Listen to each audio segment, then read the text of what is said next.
ladies and gentlemen, it gives me great pleasure to introduce to you our singing star, Miss Kitty Reed. Hello world, this is Miss Kitty Reed, and today on Amish Book Club we will be discussing Plain and Fancy by Wanda Brunstetter. It was published in 2006 and is the third book in the Brides of Lancaster County series. My assistant today is my American Girl 35th anniversary Molly doll named Linda.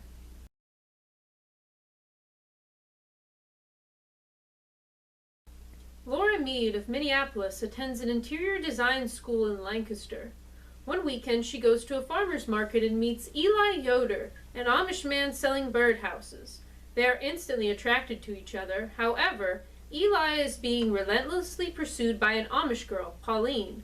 Eli's mother wishes he would get baptized and marry Pauline, but Eli has no feelings for her and does not want to get baptized, thereby joining the Amish church, until he wants to marry. Weeks later, Eli and Laura cross paths once again, and Eli takes her on a buggy ride. The next time they go out, Eli takes her to the lake for a picnic, but Pauline interrupts them. Laura tries to leave, but she trips and falls into the water, so Eli takes her home to dry off. Laura is met with apprehension by Eli's mother, who fears she will lure her son into the English world. Laura is in love with Eli, which concerns her parents. Over Christmas, she finds her wealthy home filled with its conspicuous consumption unfulfilling. She cannot stand her boyfriend and eventually breaks up with him, realizing he is self-absorbed and no Eli. After the holidays, Laura finds Eli to declare her love. When they both say they are in love, Laura asks him to leave the Amish, but says he could never do that. They break up. After several months, Laura realizes she needs to be with Eli and finds him again. She tells him she wants to join the Amish for him. Laura drops out of school and moves in with Eli's sister, Martha Rose, who will teach her how to be an Amish woman. This is a hard adjustment for Laura, who must dress plainly, give up all makeup and all technology, and learn a new language as well as all the tasks of Amish life like cooking, baking, gardening, sewing, and many more. Though she complains about having to work so hard, she does it all to be with Eli. The one area of Amish life Laura doesn't adopt is faith. Though she goes to Amish church and later instruction classes for baptism, Laura is not a Christian. She fakes her way through her baptism, but does become an official member of the Amish church. Pauline still tries to woo Eli, and Laura frequently thinks that Pauline would have been better for Eli or that he has feelings for her. Laura is also very preoccupied with her weight and keeping thin, which causes discord between her and Eli's family, who want her to eat more and don't care about people being a little heavy. After they are both baptized, Eli proposes. Soon the two are finally married. Laura moves with Eli to his parents' home while their own is being built. Laura thinks Eli's mother is always judging her, and in general complains about this arrangement. But after a few months, Eli and Laura move into their own house. Before long, Laura discovers she is pregnant. She is distraught. She doesn't want to be pregnant and doesn't want to lose her figure. But when her English friend suggests an abortion, Laura realizes she loves her baby. When she gives birth at home, the baby needs to be hospitalized, and doctors tell her the baby, named David, has Down syndrome. Laura doesn't want, and doesn't think she can, care for a disabled child, and wants to give him away. Eli says that they must care for their own baby no matter what. Laura abandons her family and returns to Minneapolis and her parents, writing Eli a letter telling him that she is not capable of taking care of David and that she lied about being a Christian. Laura cannot adjust to English life. She is ashamed at herself and misses Eli.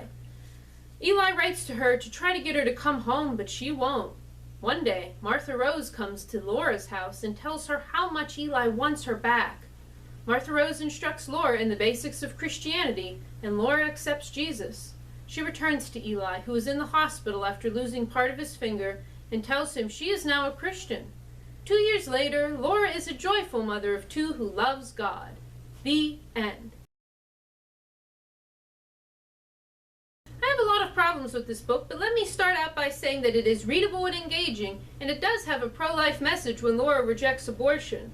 The dialogue is somewhat unnatural, though, but the concept of a modern woman becoming Amish is interesting, and I would like to see it done in other books. However, the execution of this good idea was not so good. In fact, it was inaccurate and very frustrating for both an average reader and me as I focus more on the religious aspects of this book. First of all, Laura is annoying. Now, I was not completely put off by Laura, but I can understand if you were. Laura is pretty ungrateful. She complains about Martha Rose and Eli's mother when they try to help her become Amish. She whines about having to work hard, and she is always worried Pauline is going to steal Eli away when he has told her time and again he does not like her. Her first thought after discovering her pregnancy was to be worried about her figure, and she abandoned her baby. I get that she changed in the end, but are we supposed to be on her side the whole way through? Also, I don't see that anything other than physical attractiveness drove Eli and Laura together. Why were these two in love? All they did was argue, or alternately, not talk about certain major issues, like when Laura mentioned early on that she was not religious, out of a fear both parties will end the relationship. These two were so in love that Laura joined the Amish. I don't see it. While these are problems that could face many romance books, this book had two major problems. First, it failed in showing Laura becoming Amish. Second, it failed in accurately depicting the Amish faith. First, how did the author fail in showing Laura becoming Amish? Well, we didn't see that much of it. For a book that wastes a lot of time on Laura's parents and first boyfriend, when we get into the meat of the book, the obsession with detail is gone. Why don't we actually get to see Laura learning anything? Why is it just mentioned in passing or in a complaint from Laura to Eli? Why can't we see Laura sewing and cooking and baking and trying to learn Pennsylvania Dutch? This would be a great time to explain to the reader how and why the Amish live the way they do. Why not have Martha Rose explain how to cook and include a recipe, or talk about why the Amish dress plain while she and Laura sew? Include some Pennsylvania Dutch words when they are working on Laura's skills. Had this been done, I could have overlooked Laura's lesser attributes and found this a superb book. If you don't want to commit to the idea of Laura transitioning to Amish life, why even use it as a plot? And now to my biggest problem with this book, its failure to accurately depict the Amish faith. First of all, I guess Laura could really fake her way through Amish life, but at some point, wouldn't all the weird comments she makes in the book that betray a non-Christian life be called out? And the baptism scene was so egregiously bad. First off, yes, Laura could have faked her baptism for Eli, but how did she fake the instruction classes required of everyone who wants to be baptized? She never comes off as a master manipulator and is bad at hiding her emotions, yet we're supposed to believe she deceived everyone in her religious convictions? But the baptism scene was even worse than that. Eli, who is also getting baptized, tells a nervous Laura that baptism is only a formality and to just do what the bishop tells her. What? Does Eli know Laura is not a Christian and is faking her baptism? If so, he is complicit in her deception. And moreover, a formality. Baptism, a formality. Good grief, the rite of baptism shown in the book demonstrates that the Amish see baptism as vital for the believer. While Eli's comment about baptism being a formality is not meant to be important, Laura's conversion at the end of the book is the climax. Let me make it clear, the Amish are not evangelicals. Martha Rose would not have talked to Laura like that. I should not read an Amish book and see an Amish woman preach to someone in such a way that I would expect mascara to stream down her face like Tammy Faye Baker. I know that a lot of writers of Amish fiction belong to evangelical churches. However, this does not give you license to reinvent Amish behavior for your own ends. The Amish do not believe in a one-time instance of being saved. The Amish do not believe in salvation through faith alone. The Amish believe in your faith and good works conforming you to God and allowing you hope for heaven. They believe it is prideful to say you can know you will go to heaven.